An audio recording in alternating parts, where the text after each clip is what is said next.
Человек купил машину Deo Nexia 16-клапанная. Ну, решил поменять ходовку, потому что стучали амортизаторы, потекли. Поменяли ему амортизаторы новые, поставили. Стук не исчез.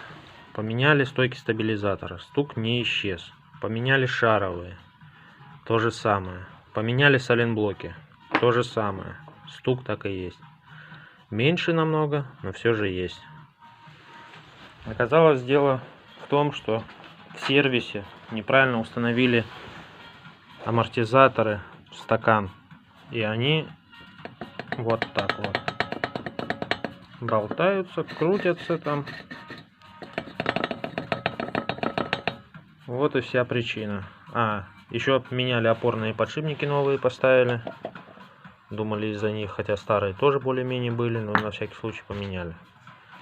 А проблема вот. Будьте внимательны при сборке.